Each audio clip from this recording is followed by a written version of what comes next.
هذه شركة العيوني شمالا من هجرة جابي طريق طريف.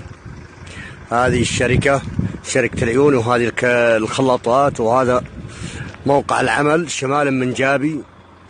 وهذه نعمل حنا في المنطقة الصحراوية، وهذه تبعد عن مقر إقامتي. أنا من سكان مدينة عرعر، تبعد عني مقر عملي ما يقارب 170 كيلو.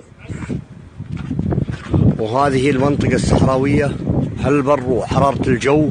وفوق ذلك لم يصرف لنا رواتب الآن لنا شهرين، ودخلنا الشهر الثالث الآن التاريخ 17/7/2017، لم يصرف لنا ولا راتب. واجتمعنا مع المسؤولين بالشركة اللي هو آدم ورضا المصري، وبحضور مشرف الأمن اللي هو سعيد ميس، ويقولون إن شاء الله والشركة ما عندها، وأن الشركة ما في عندها، ما صرفت لها المستخلصات حتى تصرف رواتبكم. أنا وش ذنبي وش ذنب المستخلصات يا أخي؟ أنا عندما تعاملت معاك ووقعت العقد عقدت إن راتبي شهري، مو كل 3 شهور 4 شهور تنزل لي راتب واحد، وأنا برقبتي إسر أطفالي عندي 6 وبيت إيجار. أقسم برب العباد إن جالسين نتسلف الآن لكي نجي للدوام. وهذا أنا أتكلم من مقر عملي اللي عمل فيه، ورغم ما صرف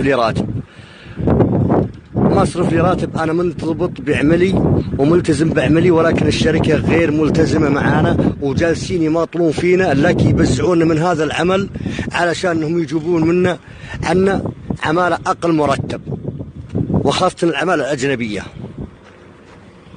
أقسم برب العباد أن نتسلف 200 ريال لدوامنا، لأنه يبعد عنا 170 كيلو، ولا توجد عندنا في مقر العمل لا ثلاجات لتبريد الماء أو لحفظ الطعام أو غيره. أما تجيب عزبتك أو عليك اليوم هذا تصوم. وفوق ذلك مقرنا وغرفتنا داخل الشركة أقسم بالله ما تليق بأي بشر. وأنا أطلع عليكم الحين وأخليكم تطالعون اللي حنا فيه.